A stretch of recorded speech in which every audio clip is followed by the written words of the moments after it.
Hi, I am going to be giving you a quick demo of this app to view the landscape of metabolomics research. On the homepage, you can see some information about the study, and I have about a 10-minute presentation about the study if you want to learn more about the study. Otherwise, we're going to go to the Embeddings Explorer right away.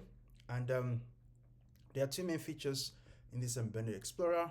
We have the Embedding Explorer itself, and then we have search by author. So let's start with the Embeddings Explorer.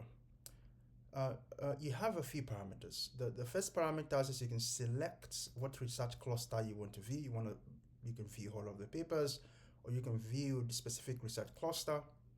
Here we're just going to stick to all of the embeddings. And next, you want to pick keywords that you are interested in, right? And these keywords would be things like techniques. There would be things like research topics, or just interesting, anything that you're actually interested in. And the next parameter is to select the location where you want to search for these keywords.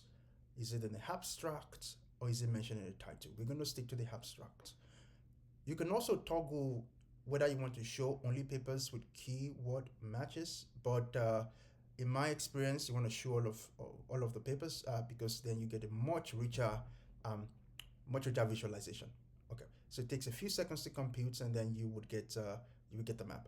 Right. So at the bottom of the map, you see the plot, all of the embeddings that are colored by keyword presence, right? And this is Stocksy right up here. So this is the region of mostly method development and stuff about NMR2. And you also see Faecalibacterium. This will be the clusters around areas where we have gut microbiota papers. So you can zoom into this. If you zoom into this, you can essentially get the information about the title of the paper, the authors, and of course the keyword is Faecalibacterium. If you scroll up, you can sort of reset the axis so that you can again continue exploring. At the top of the graph, what we're doing here is we're essentially plotting the papers that have these keyword matches and color coding it with years of publication. Now, as you can see, most of the year of publication years in the 2020s.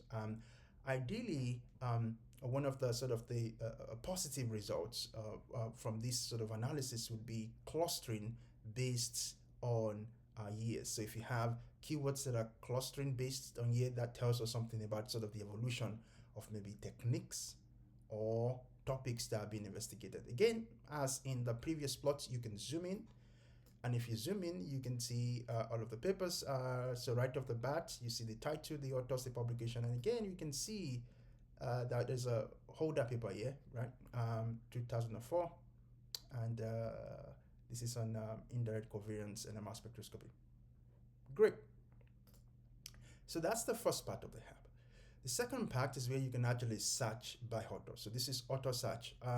And all you have to do is just enter a first name and a last name. And you select, ideally you want to select show other embeddings. So this shows all of the papers. So you're able to see where the author essentially lands on the atlas. So I have Jeremy Nicholson here. If you click on Jeremy Nicholson, you can see a lot of his paper in the NMR method development section of the graph, of the map rather, and also in the human diseases aspect portion of the atlas. Okay, so if you go to Professor Fanny, who is of course a plant scientist, so it's not surprising that most of his work is in the plant biology area of the map, and also some method development. If you can like likewise, you can zoom in to get the name of the paper, the title of the paper, where it's published, and the year of publication. Okay. So if let's try Oliver Finn, it's going to be all over the map, right? Okay. So if you find an interest in finding, especially particularly with respect to clustering based on year of publications with the Embeddings Explorer, please do let us know. And thank you for listening.